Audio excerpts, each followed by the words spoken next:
Evening all. Look at this. Battle Pirate Pyrex, who is absolutely worse for wear at the moment. I have been drinking quite excessively. I'm on holiday at the moment, so I'm just, and you kind of have that like kind of lunchtime cheeky drink. Well, yeah, that's me. Anyway, look, combat.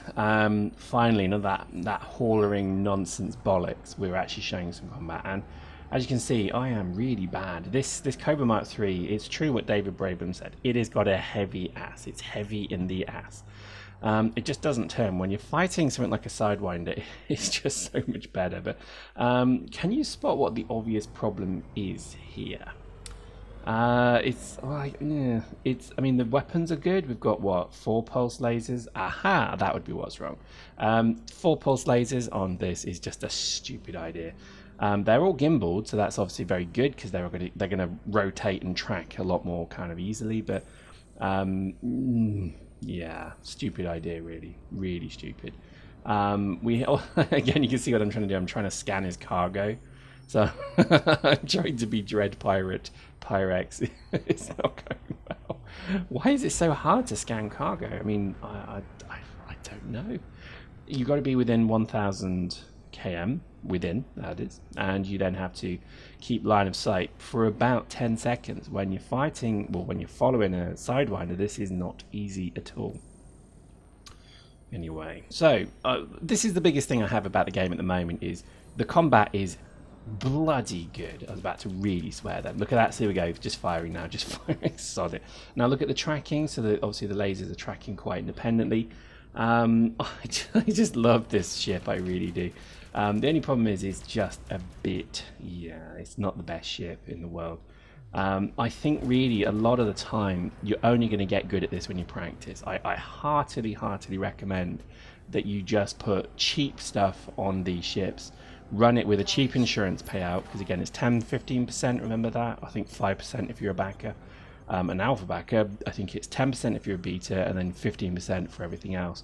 So on a Cobra Mark III, that's 120k to buy the ship, so that's 10% of that, so that's 12k. And then you have to obviously buy your modules back as well at 10% of the cost as well. So this thing's probably about 100, maybe about 200k. So this is an insurance payout of 20k per loss, which is actually pretty good. I had, again, this is the beauty of this, is YouTube, this is old footage now. I had a Cobra Mark III, which it had pretty much everything on it. The top upgrade, it had the mirroring armor, so it was absolutely brilliant. It could deflect energy on the armor thing as well. In fact, you'll see it in the next episode. The next video is actually that all balls out Cobra Mark III getting owned by an absolute standard Biatch Mark III, which is quite disappointing. But it just, again, it's all learning. It's all learning. You may sit here and mock me, good sir, but when I get good at this, you're in effing trouble, because I'll be the person stealing your shit.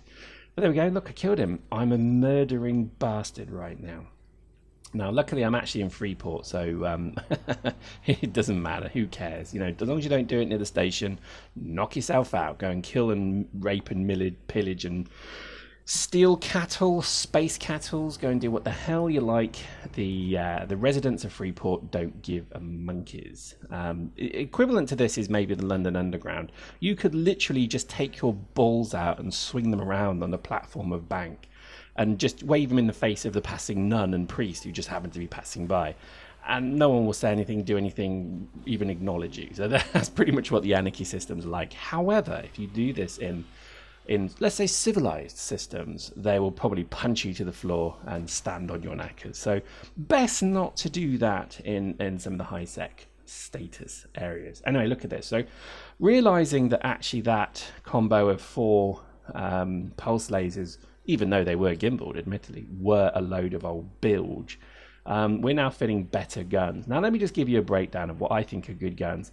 I like multi-cannons. I like the C3 or the C4 multi-cannon, which is also gimbaled. And if you can afford it, get the turrets, because they actually independently fire, which is pretty crazy. It's auto-aim, wall hack, aimbot, all the cheats in the game in one gun.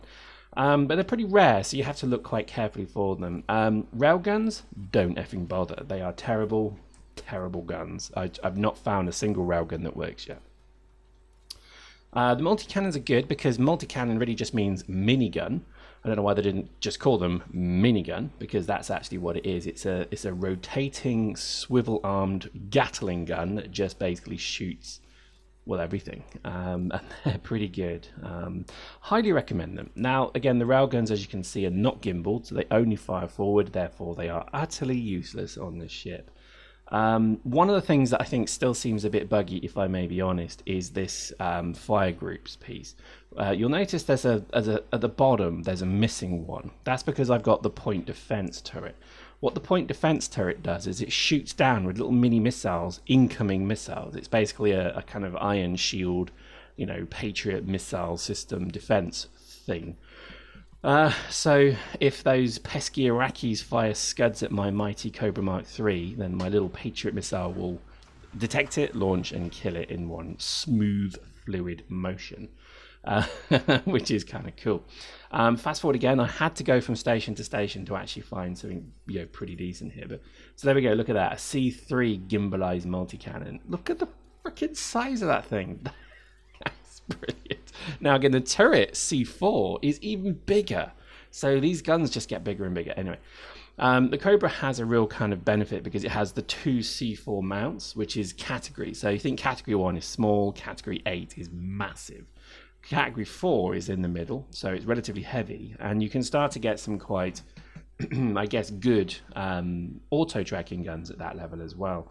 There are auto gimbalized guns of all types. So if you wanted to just run something that's a little bit easier to use, I would recommend maybe 2 multi-cannons gimbalized or gimbaled, and I would also recommend 2 beam lasers also gimbaled, and just run that as a combo. And you're going to get quite a lot of damage from the machine, from the multi-cannons when they fire. You'll see that in the next video. Stay tuned for more.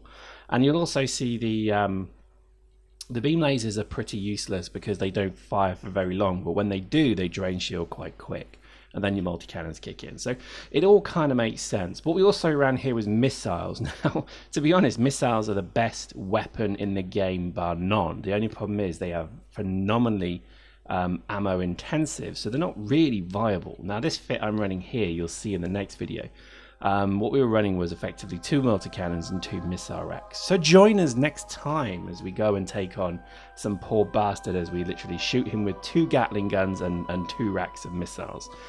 You probably don't want to miss that because it gets a bit messy. Hope you enjoyed that. See you next time.